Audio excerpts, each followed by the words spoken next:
Ladies and gentlemen, we're ready to get started on our session called Ask the Construction Lawyer. As you may have guessed, the three of us up here are, in fact, construction lawyers. That's why it's called Ask the Construction Lawyer. So, by way of brief introduction, just wanted to let everybody know my name, for those of you who don't know, is Neal Sklar. I am one of the founding members of the law firm called Friedman, Sklar, and we are a boutique construction law firm. With me, and I'd also like to just say that I also serve as general counsel to the Latin Builders Association. Just wanted to put that plug in there. May I have a round of applause, please? Thank you. Thank you. With me here today on stage are two other members, board members of the Latin Builders Board of Directors. To my right is Frank, the man, the myth, the legend, Soto, with the law firm, the Haber Law Group, construction lawyer extraordinaire. And to Frank's right is Nick Siegfried, the son of the man, the myth, the legend, Stephen Siegfried, the guy who wrote the book on construction law. So the three of us here are on the board of directors of the Latin Builders Association, and we are here to answer your questions on construction law. However, what we did prior to today's session was we sent out flyers to the LBA membership, and we asked them, what questions do you guys have on construction law? And we were actually flooded, inundated with questions, left, right, and sideways. And so we compiled them, and several of the questions that were asked regarding the statute of limitations and the statute of repose. And that's because there is a new law that is coming out. It was passed by the Florida House of Representatives, and it was just recently, back on 4 days ago, on March 26th, passed by the Florida Senate. So once it goes up to Governor DeSantis, it will become law. It's called the Senate Bill 360, which is going to change the longstanding law on statute of limitations and statute of repose in Florida. That we expect to be entered by or signed by Judge DeSantis in the next month or two. So we're ahead of the curve when it comes to this area of the law. And so the questions that we received in advance of today's Ask the Construction Lawyer session starts off with, how long does someone have to file a claim for construction defects? That was asked by several different people in many different ways, so I summarized it here as how long does someone have to file a claim for construction defects. So I'm going to turn to my colleague Frank Soto and ask Frank how he would answer that question. Thank you, Neal. Thank you, everybody, for attending this session with us. It's a pleasure to be here and answer some of these questions. With regards to how long you have to file a construction defect lawsuit, generally the response is it's 4 years. And the reason I say generally is because it depends on what type of claim you have, and it's kind of separated into two different types of claims. There's either a patent defect or a latent defect, and depending on which kind of claim you're dealing with, you can extend that period of time, not beyond 4 years, but the starting period could change. But the time period to actually file it is 4 years from the time that you are aware of that particular defect. Nick, you have anything to add on that one? Yeah. Hi, everyone. Nick Siegfried, Rivera. First question I have a question. I just want to make sure everyone's paid their retainer fee. We're all lawyers here? Okay. Right. So as Frank said, you have 4 years from when you knew of a defect or should have known of a defect. Now, there's plenty of instances, especially with condo associations, as some of you may be aware, that you may not be aware of a defect right away. That a defect may manifest itself later. That's what's called a latent defect. And you would have 4 years from the discovery of that latent deficiency with an outside date of what's called a statute of repose.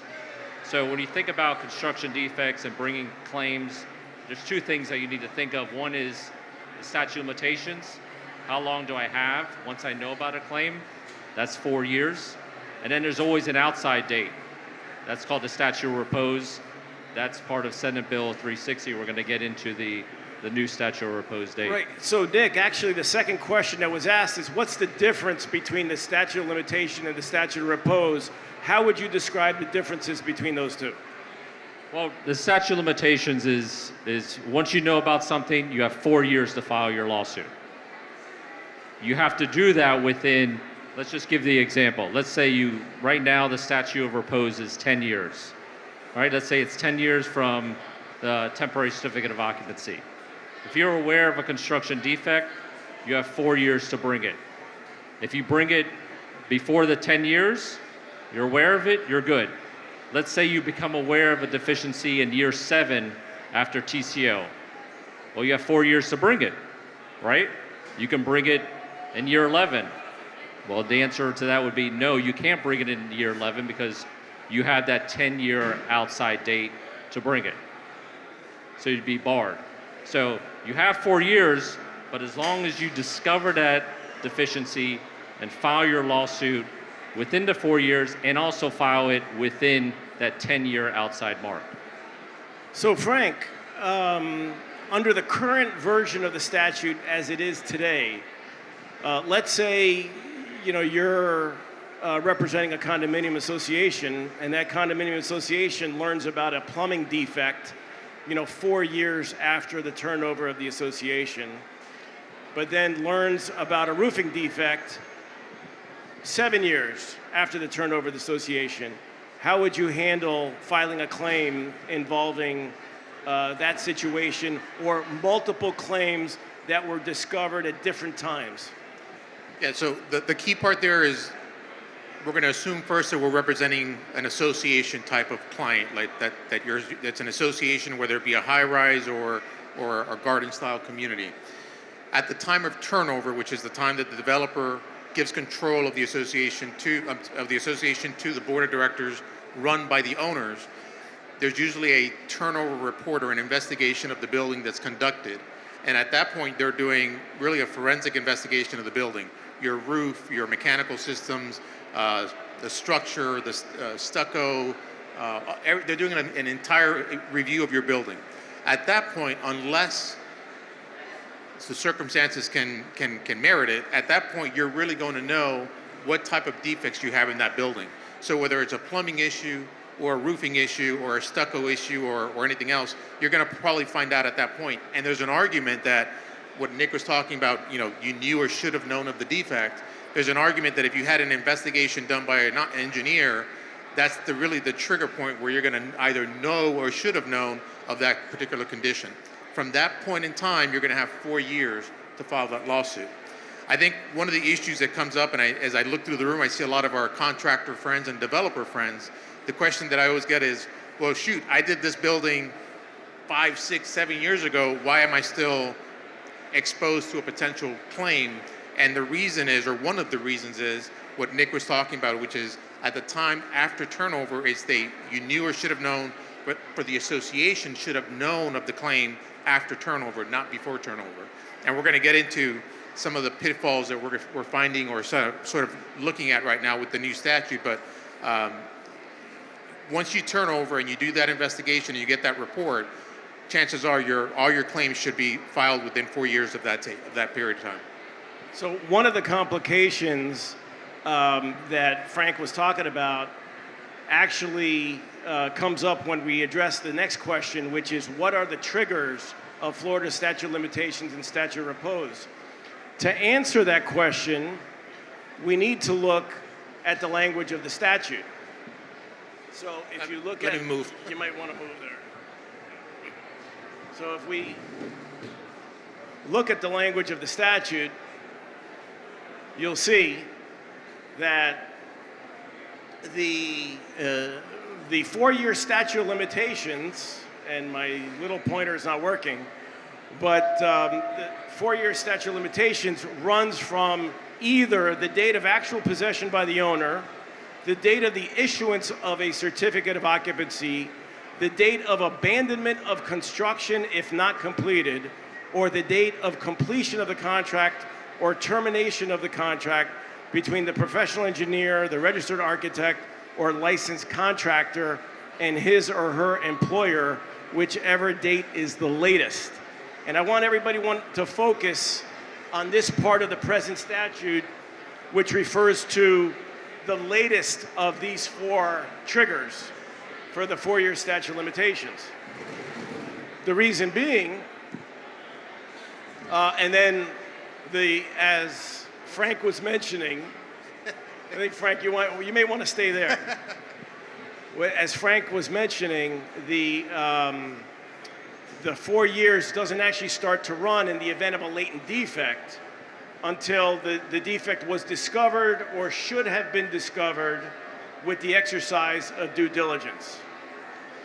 So why is that important for us to focus on? And that's because the new statute that will be enacted, will be signed by Governor DeSantis in the next month or two, which was known as Senate Bill 360, is changing those triggers. Instead of having 4 triggers, including the date of actual possession of the owner, what the legislature has done is changing the trigger to the date that the building department issues a temporary certificate of occupancy, a certificate of occupancy or a certificate of completion, or the date of abandonment of construction if not completed. So if your construction project is going to be occupiable based on a TCO, your 4-year time frame is going to run from the issuance of that TCO. Now, unlike the current statute, which refers to the statute of repose being a 10-year time frame, the legislature is shortening that to 7 years.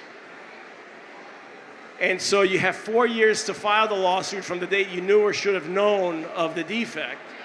But if 7 years passes from the date the TCO is issued, you are time barred. So I'm going to turn it over to Frank and ask Frank, what types of problems will this result in your standard common construction project? Yeah, so perspective, right? If you're on the developer or the contractor side, this is great news because it reduces the amount of time that you're on risk of getting sued for a construction defect claim. It reduces the amount of time the association has to investigate and say, well, there's all these issues.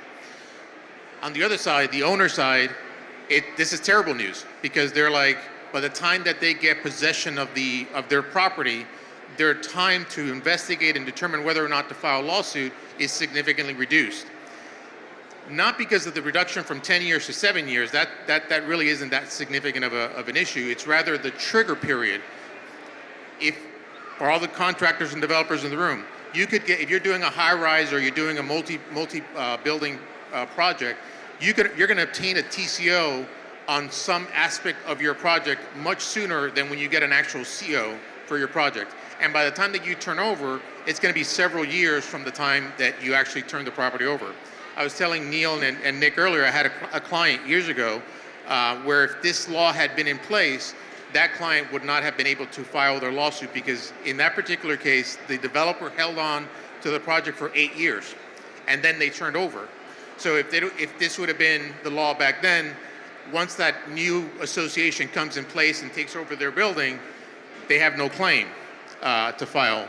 The question that I posed to Nick, and I'd like to hear his thoughts, is what does this do for developers prior to turnover? Do they have to take some affirmative steps prior to turnover if they're aware of defects affecting the project that they hired a contractor to do the work on? Nick? Well, yeah, one thing I'll just mention, I think the legislature did clean up the statute a bit because if you looked at what Neal had presented before and you saw all those different triggers of abandonment of construction or completion of construction or termination of a contract, those triggers are sometimes difficult to deal with and just lead to more litigation. Now, the factors are a little bit more clear, right? Bright line. TCO issues, statute of limitations starts to run because it's whichever is earliest.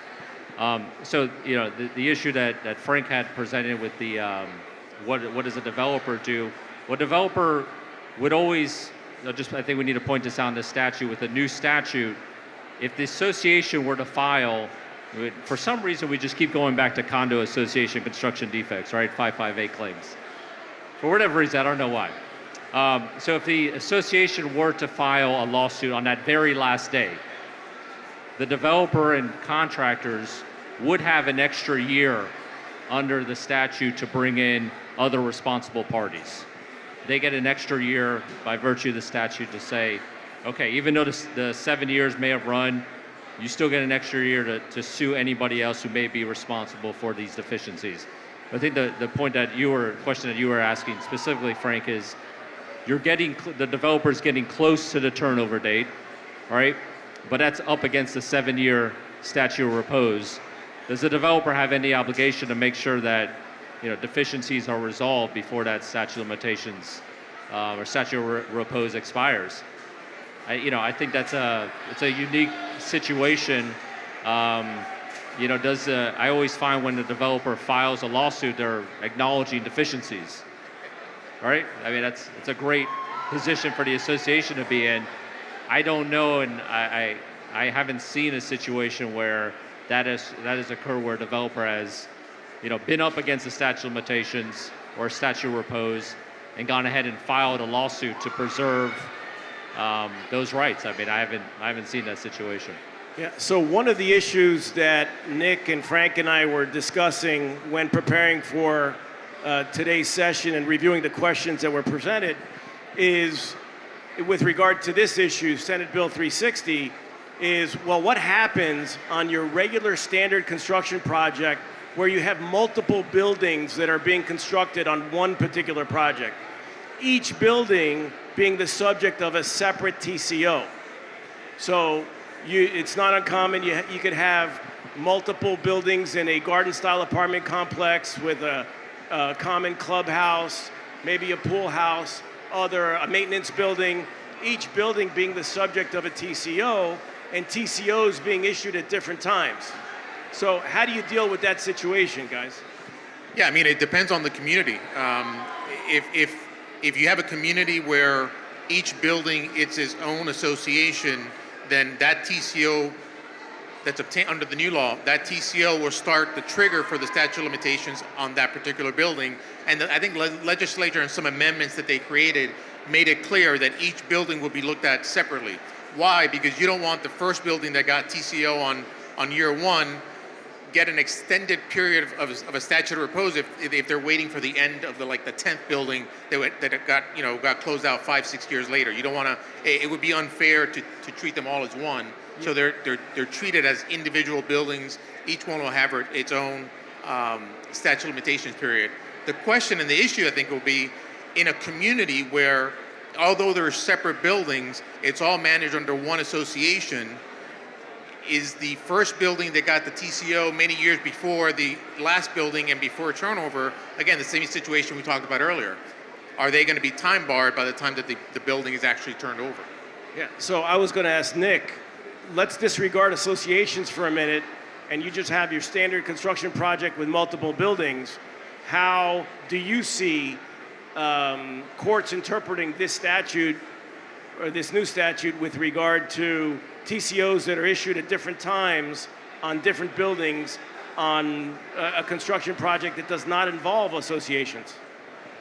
Well, I think the attorney and then the owner are going to have to look at what the statute calls improvement in each building and look at that TCO and analyze each claim separately by the particular building, and then do an analysis of the statute of limitations for each one. And that may be a little bit more difficult, but I don't think it's going to be that complicated. You just got to find the TCO, follow it, make sure you if you're an apartment owner, make sure you calendar those deadlines, right? 4 years from TCO, 7 years from TCO, because that's going to be your statute of limitations and your statute of repose deadline. So if you got something, you better calendar those deadlines because those are going to be your dates you need to actually file a claim. Yeah, you definitely want to keep track of the TCOs that are issued on your job. One thing that I would like to point out is that this statute, aside from changing the trigger point from whichever one of the triggers is latest to whichever one of these triggers is earliest, the statute of repose is being significantly shortened from 10 years down to 7 years. Many people in this room probably don't remember that the statute of repose used to be 15 years. It was shortened many years ago from 15 to 10 years, and now it's being shortened down to 7 years. So it wouldn't be out of the realm of possibility that a latent defect not pop up until after the 7-year statute of repose has expired. And you don't learn about it until year 8 or year 9 or year 10, the defect of the existence of a defect in your building. And if you're an owner, like Frank was saying, if you're an owner, you're going to be out of luck because you won't be able to bring a claim. So,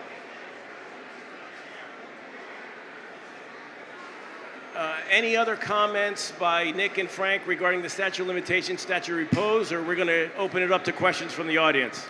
Yeah, I just wanted one more comment on the patent versus latent defect claim. I mean, this new statute, I think, really affects the patent defect claim more than the latent defects. You can still, there's a provision in 718 that says that when the trigger period starts, and you can make arguments to how to extend these latent defects. But for example, a roof leak is never really going to be considered a latent defect. There's case law that says if you have a brand new property and there's a leak, it's a leak, and a roof shouldn't leak. And I think that actually comes right from the case. The judge says a roof should not leak. So you are on notice of that claim from that period of time, that day, and that 4-year period will start right away. And again, if the trigger period is TCO, you have a patent defect, a roof leaking, there's a really good chance that you only have 4 years for that claim, because the 7 years doesn't matter for a patent defect. It's that 4-year period. You'll have 4 years to file your claim. By the time that you get turned over, you may not have the ability to file that claim. So whether you're on the developer side, the owner side, you got to be real conscious of what type of defects are affecting your property. Yeah, just to pick up on what Frank just said, the new statute does specifically say that as a contractor or a developer, you come back, make repairs, that doesn't extend a warranty, or that doesn't extend the statute of limitations. So the statute of limitations is still the same time, just because you made a repair, it doesn't start running again from each time you make repairs.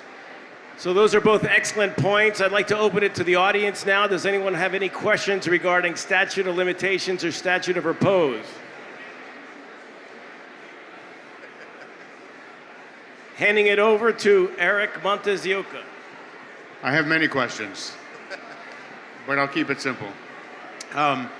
First, this is a fantastic law, and thank you for the panel for your time and expertise. Can you put a little perspective on how you deal with condo conversions if you're building an apartment building and halfway through this new law, how it affects it, if in any way? And this law, I imagine, once it becomes a law, it's not retroactive in any way. It's just going to deal with projects that are, permitted by the time this was in place, under construction, or not yet TCO'd? So let me answer the last question. So it goes into law right now, right? There's no analysis that it applies to projects that commence on a certain date or before and after. There's not that type of analysis. There is what's called a savings clause in there, that if somebody has a claim, right, and now this law is passed, and now all of a sudden, because the governor signs it, they don't have a right, there is a savings clause that says you have a year to file it. So once the law goes into effect, if somebody is now barred because of the new law and the 10-year or the statute of limitations, whatever it may be, you have a year to go file your lawsuit. After that, you're not going to have any claims. That's correct. With regards to the condo conversion, it's a great question. It's one of those that creates a a fact issue in all of our cases. I think it's going to be treated the same way as we do now. The only difference is going to be the periods are going to be shorter, and you're still going to have the question of, well, if you converted, you did a condo conversion, and now you're operating under a 718, let's say, does the period start from that time of conversion, or does it start from the time that you obtain a TCO? Well, if it's a condo conversion, I don't, from a contractor's perspective, I would argue that it's gone, that it started a lot earlier. From the owner's perspective, I would say no, it started at 718. Yeah, I would, in an abundance of caution, I would calendar the date of the issuance of the TCO and run your timeframes from that date. Thank you very everybody. much. Enjoy your lunch, everybody.